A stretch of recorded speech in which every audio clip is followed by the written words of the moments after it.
Now, we've obviously been beautifully rehearsed over many years, but why don't we start, I think, by just having a quick introduction. So I thought I would just quickly do that to save time. Anne, to my left, Anne Simpson, has had a hugely impressive career in investment in the US and in Europe, with a corporate governance focus. First of all at HEC, the Pension Investments Research Corporation, which I remember, which goes back a long while, but then at the World Bank, and then CalPERS, one of the world's largest asset owners, and now Franklin Templeton, where she is the global head of sustainability. Anne, thank you for being with us. Matt, on the other side, is founding executive director of Eurosif, in fact, in 2002, and has led teams on responsible investment and governance and EC regulatory recommendations before joining AXA, and now Allianz Global Investors as Global Head of Sustainable and Impact Investing. Matt, thank you very much for being with us.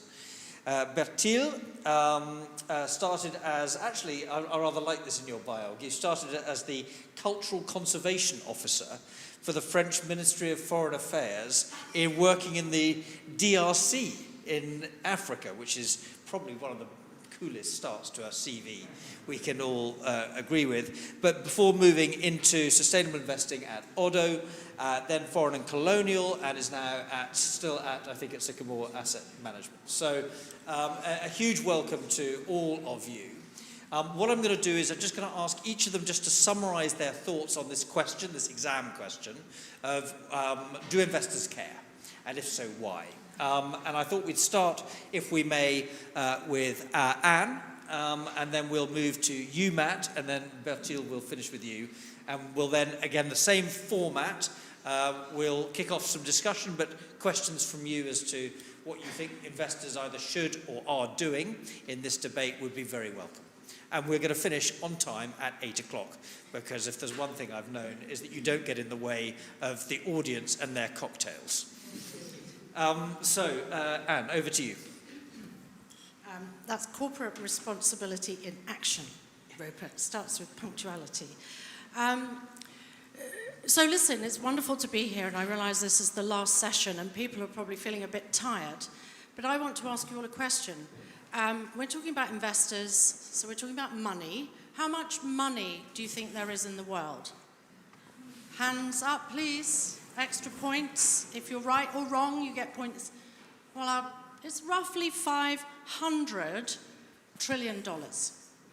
So when you look at, say, the needs of the Sustainable Development Goals, which run at about 4.5, we're in the realm of grand affordability. So this is one thing that's really important to know about. We're not short of money. The second thing, to answer Rupert's question, do investors care? Well, they do because they have to, whether they like it or not. The money, that 500 trillion, bar a billion here or a billion there for the largely gentlemen coming out of Silicon Valley, who are the billionaires, we tend to be a bit dazzled by that personal fortune without realizing it's a tiny little bit of the 500 trillion which actually we have in the financial system. So where does that money come from? Any ideas? It is the savings of hard-working, ordinary people. If you look at pension funds, which are the single largest source of that money, or bank deposits, if you're looking at lending, or insurance, it's people insuring their houses, or even if you look at sovereign wealth funds like Norges or Kuwait or Saudi Arabia, this is taxpayer money. Now this is really important, because what we've allowed ourselves to do is to fall into this false alternative between stakeholders and shareholders. Because when you remember where the money comes from, you realize that actually there is a community of interest in making sure that the system works. Now, investors also have this obligation crystallized in something which sounds very, very dull, but is actually very important, which is their fiduciary duty. And there are 3 bits to this. One is you have to be prudent. In other words, you have to make sure that if you're investing someone's money, you don't lose it, or it doesn't shrink or get eroded in some way. You have to be prudent. That means you have to think about all the risks that might be ahead. And there's efforts in the United States at the moment to tell investors you must not talk about certain categories of risk, say environmental risk. Well, it's very hard with fiduciary duty to say, I'll only look at some risks but not look at others. Secondly, you have a duty of care. That means, actually, I have to disagree with our learned professor. Investors don't like voluntary reporting. I mean, it's a good start, but actually what we need, and this is why it's so important, the work you're doing in Europe and in the US, we need comparable, audited, standardized information which is consistent across time and across geographies. So what's happening with IFRS, ISSB, California, SEC's just coming out, this is all music to our ears for the harmony that we need. We need information we can believe in on these other matters. And finally, investors in fiduciary duty have a duty of loyalty. So however hot and bothered politicians might be getting, the only people we have a duty to are those who have entrusted us with their savings, the people who that money actually belongs to. So what that means, when we're looking at all these issues about the system as it's working, is the same people who are the shareholders as the community of stakeholders. And that community of interest is what makes all of this work. So instead of thinking about these as profit over here, and maybe environmental issues over there, we've all used this acronym ESG, which I think is tricky because, Rupert's heard me say this, there's no F for finance in that model. So instead what many investors are doing, we did it at CalPERS, we're doing it at Franklin, is saying we have to think about different forms of capital. Financial capital, we get that, we're investors. But human capital, and the Just Capital people are a good example of that work, as the professor was saying, but also natural capital. The air we breathe, the water, the biodiversity, the temperature of the earth, all of these are the natural capital. Now, whether that shows up on current accounting practice is something we all have to work towards getting fixed. But once you get this holistic approach to understanding risk, you understand that opportunity. So last line, does all this show up in an interesting and useful way in terms of people, planet, and profits, as someone was saying to me earlier today? Well, if you look at the Wharton Data Lab, you'll see that companies which are doing a good job on their stakeholder relations are also the ones that are doing well on their operational performance, which is showing up in improved cost of capital. In other words, investors can price this stuff. And when boards of directors are not ensuring their management is reporting fully on these topics and showing how they manage these risks in return, they're going to put the price of lending and the price of equity up. So companies that do a better job, whether they care or they don't care, they're actually able to raise money more cheaply.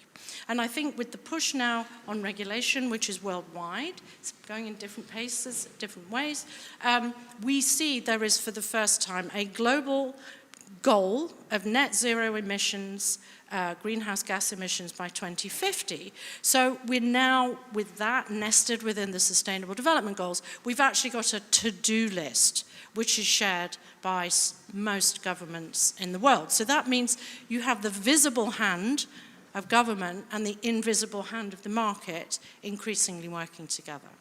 So. Wonderful. Thank you very much. Matt. Oh, I thought we were sharing. Sorry. Thank you. I think I will answer this in a different way to create a prism for all of you in the audience. So the kind of three things I'm thinking about around this question would be the idea, first of all, do they care? They care, but they're confused. Are you? The people I work with are definitely confused. And I'm with people who are very confused about this whole topic. So I deal with investment teams all day long, and they do care. That's the good news for the audience. But if I think about the three areas that we often look at and the challenge in negotiating about what to do on the idea of purpose and how to make it real, I'll start with the first one, which is around the idea of the narrative. So corporations are very good at the narrative, including on purpose. For the most part, there's a purpose now, not just at Best Buy, there's a purpose almost everywhere that is bringing something that is feeling about societal solution. Not everywhere, but often.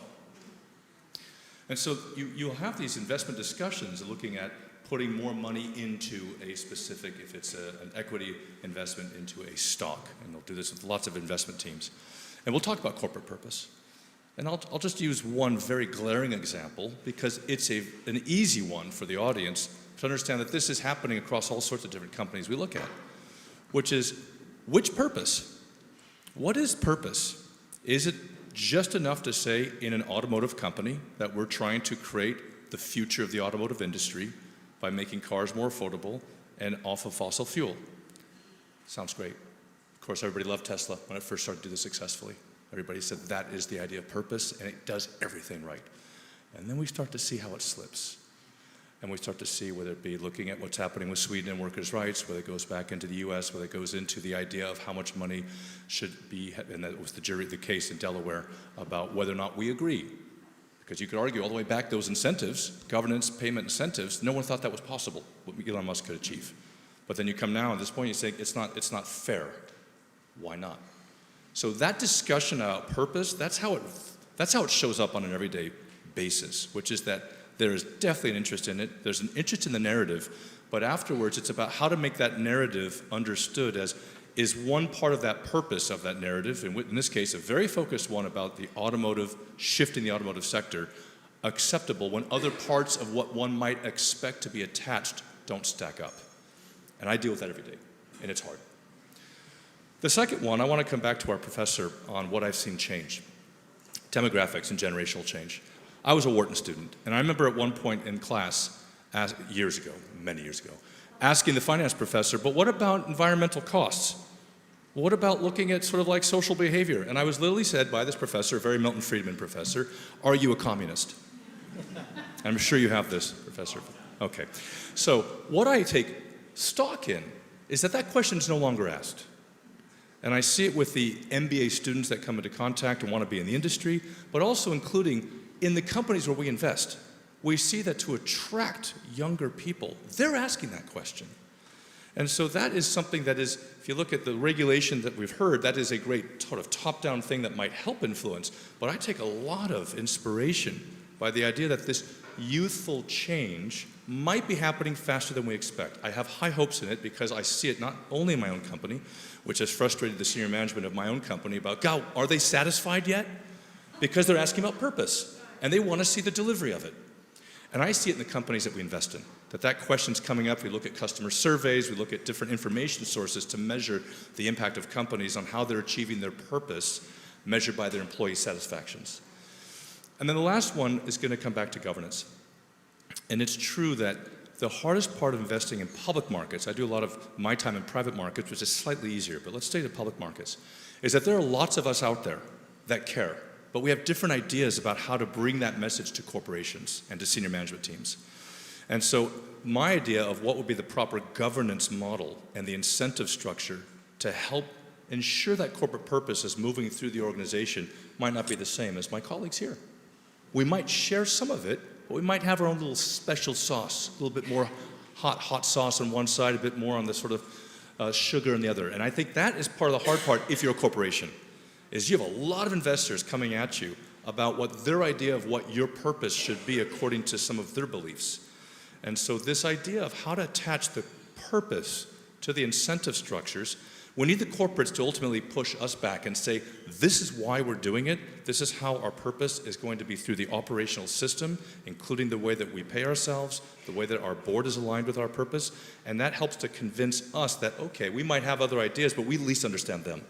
So we need that give and take to continue to improve. Thank you. Bertille? Great. I think we heard several times today people mention that the corporate purpose can also be to maximize profit. It doesn't have to be about a social or an environmental goal. And yes, that's true. But I think we're all here today because we know it's about something else. It's about the why a company exists. It's about its utility, the utility of the products and services that it puts on the market for society. And I just want to start with that to answer the question of why investors care about corporate purpose. I think many of us have actually realized, even though we're shareholders in publicly listed corporations, that a shareholder-centric model is actually too reductive. Yes, it's about maximizing profit.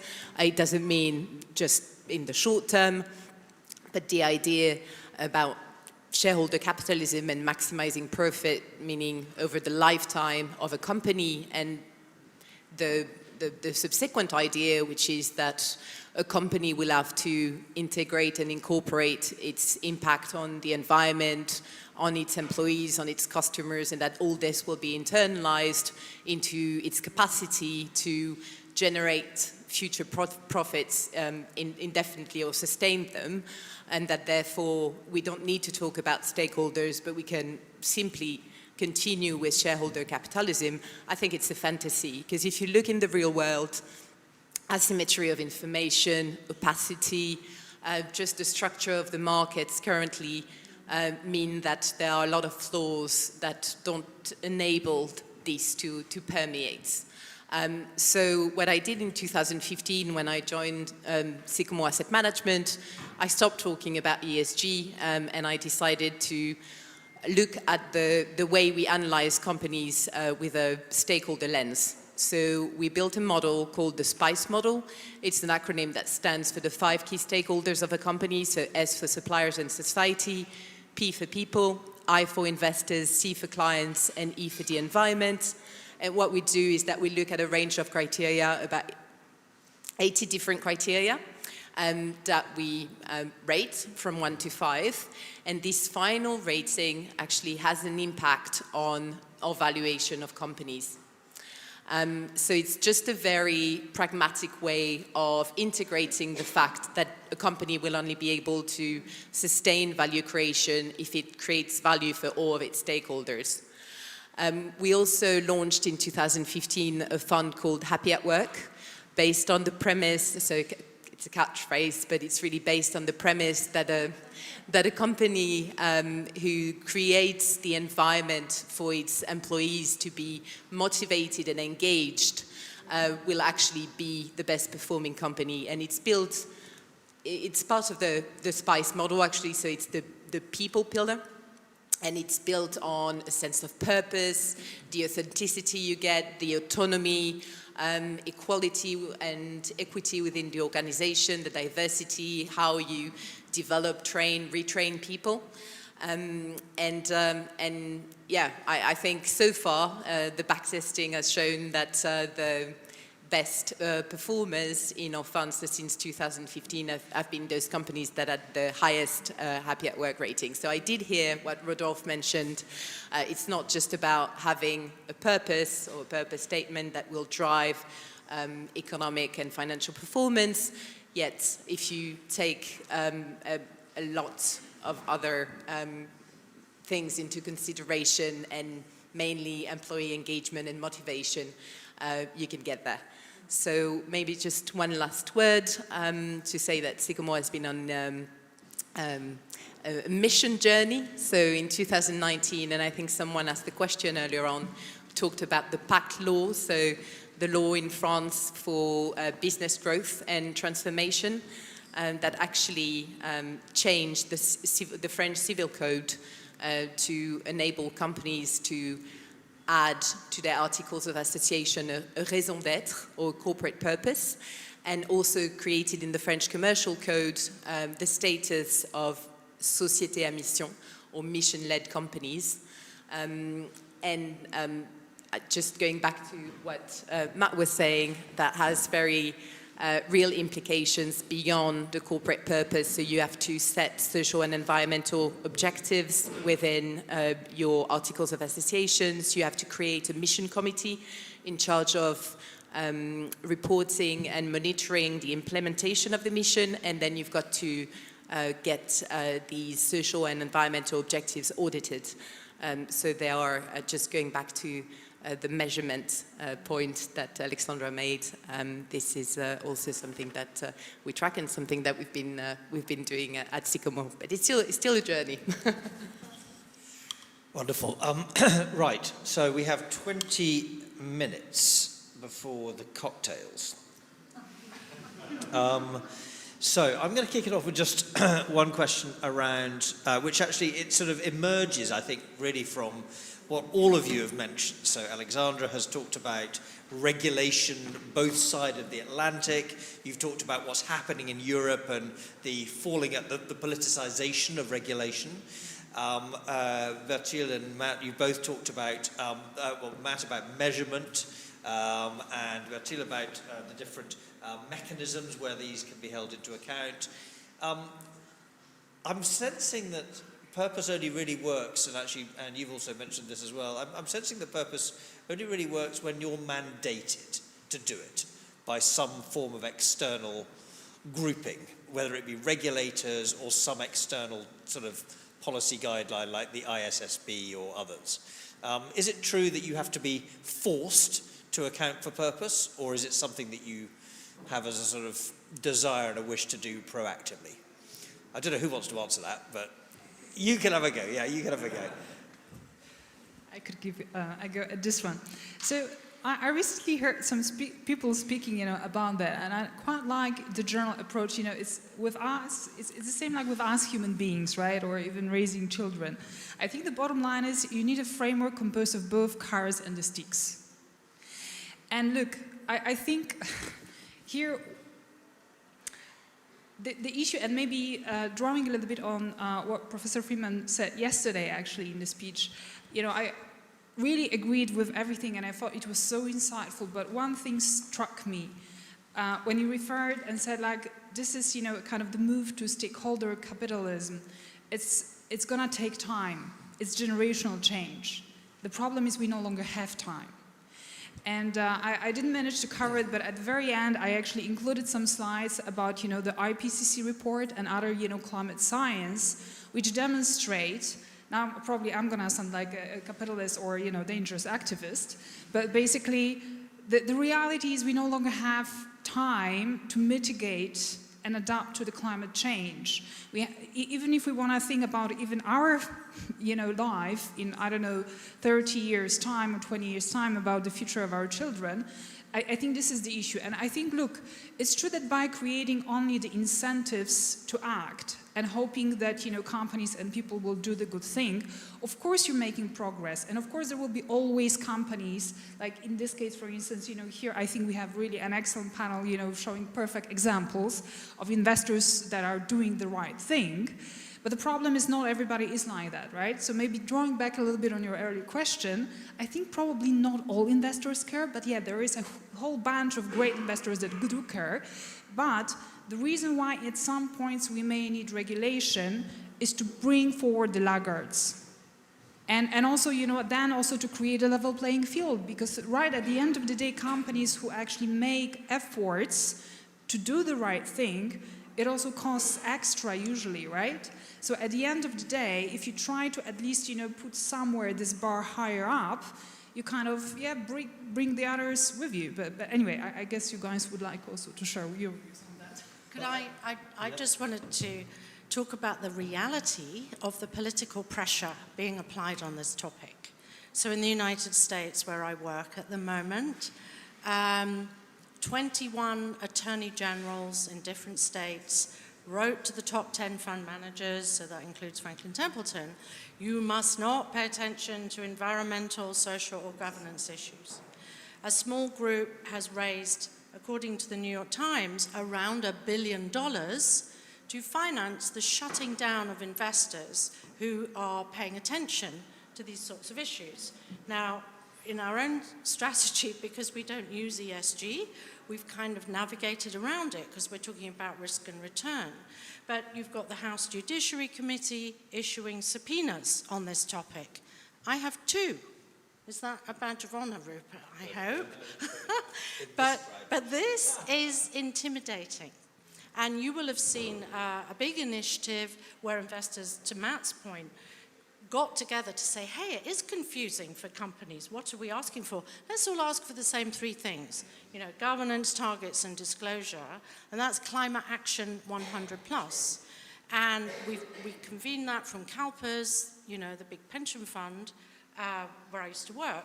But now what we've seen under pressure, in an election year in the US, a bit like the story Aleksandra was telling us about the EU, fund managers pulling out, rushing for the exit. I think the 5 biggest fund managers have left with contradictory and slightly confusing reasons. But when you're being boycotted and told you can't do business in certain states if you pay attention to climate risk, that's then hitting these investors in the pocket. So right now, just a conversation. I'm all in favor of conversation, but you can't negotiate if you have a gun to your head. And it's this power dynamic that I think we mustn't be naive, we mustn't be sentimental. We must understand that change can be painful and difficult, and be very clear-eyed about the forces at work. Bertille, you've talked in the past about the evolution of corporate purpose in France, what's happened. Just talk us through what's happened and give us a sense of what you'd recommend in terms of a regulatory environment. What should we be looking for? What does good look like in France? Well, Thank you for the Paris Agreement. Yes. You're most welcome. Yes, it started actually long before 2019, but that's when the law actually was enacted. And I think the first thing that the French government did was recognize that the company was not there just to make profit, but that it also had a responsibility towards its corporate interest, weaving in environmental and social consideration. And so I think I briefly mentioned it before, but what happened subsequently was the status of mission-led companies. So there's now a community of mission-led companies in France. I think there's about 300 companies that are part of it. Some publicly listed companies have now become mission-led companies, so Danone is one of them. The first one in 2020, but we also have other organizations like Clariane, the long-term nursing home company. Just to be clear, that joining that requires you to operate to certain standards. Yes. And operate with certain disclosures too. Yes. And also amend your articles of association. Yes, absolutely. Right. So it's a fundamental. So this is not just a sign up and forget it. No, you need to amend your articles of association. So for publicly listed companies, it means that you need to have 2/3 of the vote during your general meeting. Then you amend it to add your corporate purpose. Then you amend it to also add environmental and social objectives that are then audited by a third party, and you create a governance body, the comité de mission, the mission so it's got committee. some teeth to it. In order, it's got exactly. Some teeth. Okay. And I think that's the only way to do it. Yeah. So a consultant asked me actually writing a paper about raison d'être, so corporate purpose versus mission-led organizations. And of course, if you don't do that, if you don't derive like very tangible social and environmental objective, if you don't integrate that within the governance, so that's where we are now. Anything, that's where we are now. Often. What's your recommendation for what's needed next? And then Matt, I'll bring you in as well. You mean in France? Or? In France. In France? Well, I think you've got this voluntary initiative in France, so we're pretty much ahead of a lot of other countries. So maybe at the European level, that could inspire. That could inspire some change exactly, at European level. Okay. Exactly. Matt, you had a... I'm only going to add one, because there's so many we could do. But I think one that would make a difference, and this goes back to the inertia of money and the plumbing of these systems, is I would say that the EU, French government, whatever, governments, they have to play a bit of a role on being smart, on saying the financial system largely is predicated upon having a portfolio construction that is compared to a benchmark. The whole system is made this way. So make those benchmarks that they have to incorporate some of these criteria that get closer to purpose. Because right now the whole system is based on looking at the normal benchmark where they're not. And you meet all the different types of investors who think, I like your corporate purpose stuff, Matt, really nice. But by the way, that benchmark is going to drive what I do. I hear it all the time, and not just in my company. It's an industry-wide problem. So add something around that. The EU tried to do it, but that would help just create more behavioral change with just a plumbing piece. Very good. I've got one more question, and then we're going to have questions, 10 minutes questions from the floor. Authenticity has come up across the board. How do you as investors evaluate authenticity? Matt, I'm going to start with you. Elon Musk is authentic. It doesn't mean we are necessarily valuing that as the top level of authenticity. So I would say that it's a great buzzword. It's a great, do you get it, authenticity. It's often used that way. What I would say is you need to go back to brass tactics and decide if that authenticity, what does it mean in terms of delivery? Is there some idea of equity? Is there a checks and balance system that you can have your authentic message as a corporation, as a leader? Does it translate to the authenticity of other people in the company? So we're often looking to see how much does that authenticity carry into the value or into the rhetoric, way beyond that top leadership, the C-suite, into other areas that we might come into contact with. And you ask those questions, Yeah. and you dig into that? Yes. Okay. Bertille? Yes, I think to me authenticity is about alignment and aligning what you say and what you do. So when we meet a CEO, we'll ask what the values are, whether, what the corporate purpose is. And a lot of the times you'd be surprised, but actually I think it was Professor Friedman mentioning that before, but when we ask about the values, yes, they're plowing through their annual report, they can't find the values, so they remember 2 out of 5, but they know they've got 5. Yeah. That already tells you a lot about the way it's lived through in the organization. And then what we also do is site visits. So of course it works. It worked a lot better when we invested in smaller sized companies. But on site visits, we had a sort of 5 or 6 questionnaire actually that we we talked to different employees and asked them about whether they felt that their opinions were being considered, whether they knew about the strategy, whether they, and there was also some question about alignment of the values prone by the company so that's externally. The intent of the due diligence directive already in place. And just one thing, I think there's a real danger of having companies that do a lot of marketing around their corporate purpose and their value, but if it doesn't permeate throughout the organization, then it creates a lot of frustration and a lot of people actually going the other way and not being engaged. Okay, questions for our investor panel. Anyone would like to kick off?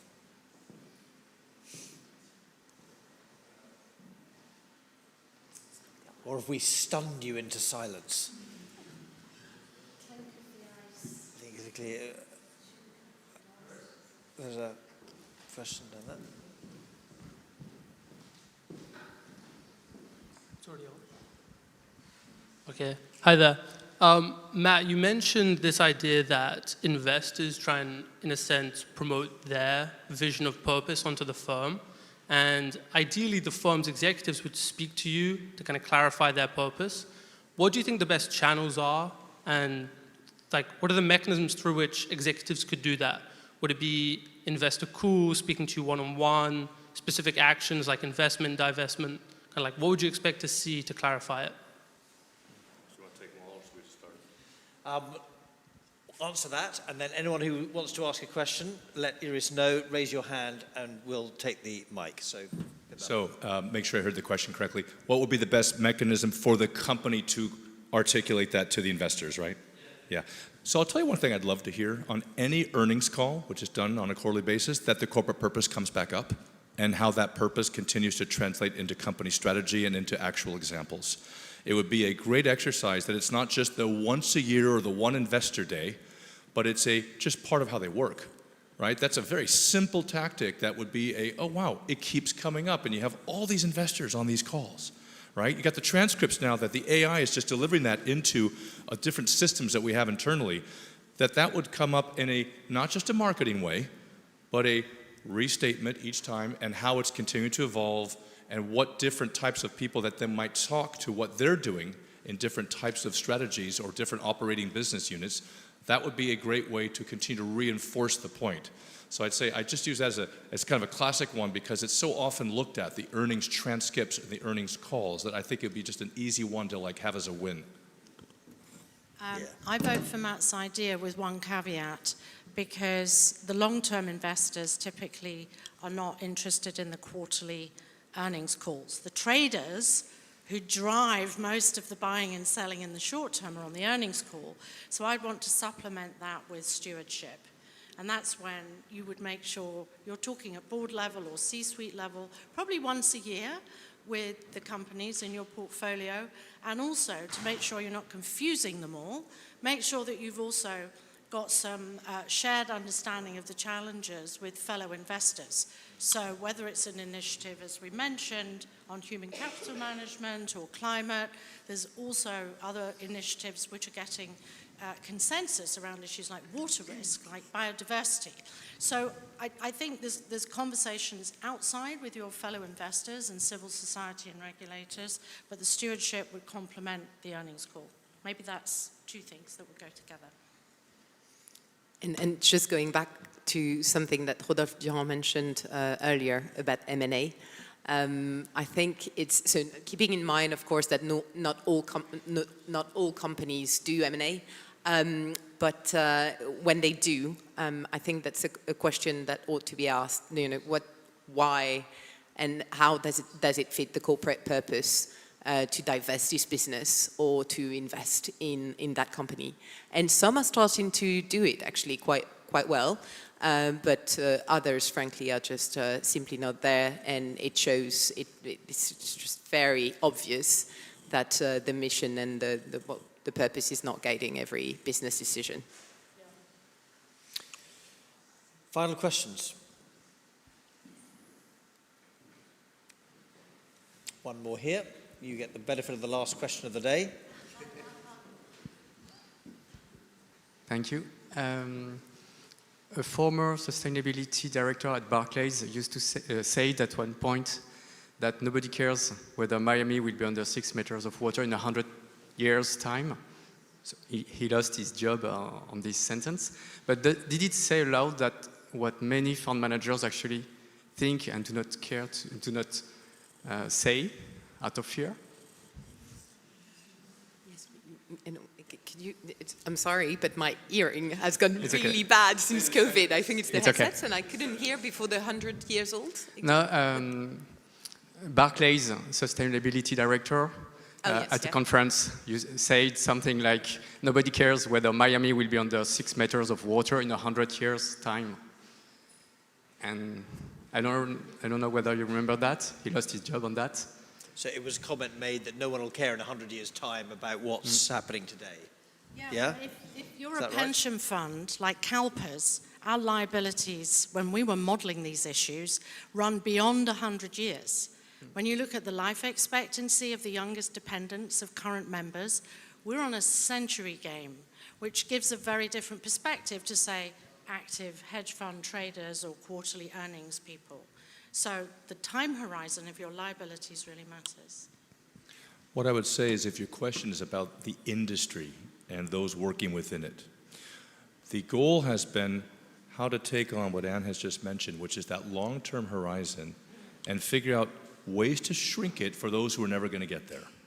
And so that's what I think a lot of the asset management industry is doing now, is looking at how to create, whether we call it corporate purpose, or you think about an environmental sort of tweak that you have to show in your portfolio construction, or by the end of the year, did you lower your emissions a bit against a goal that was set by the company? These are call them the tactical ways to influence that behavior if those kinds of people are still going to be purely on the incentive structure and not about, let's say, the purpose, of which there are those people. So if I get kind of to your question, I don't think sustainability people in the firms are saying that, but I do think that PMs will think that, sure. And I beg to differ, actually. So I can't remember exactly Stuart Kirk's comment, I think. But it It was I think HSBC, by the way, not Mark. Yes. If you mean Stewart, if you mean Stewart. If, yeah, yes, exactly. Right. He did. Yeah. But no, we do care about what's going to happen in 100 years, every single day for every single investment decision that we make. Because the way we value a company's share price is, and a business is by looking at the free cash flows that this company will generate until the end of time. And so the terminal value can have represent a huge share of a company's price today in the stock market. So yes, of course, we'll make a decision as to how the company is going to grow. So we do care. Well, on that note, I'd like to say a huge thank you to our panel. Thank you very, very much indeed for being with us.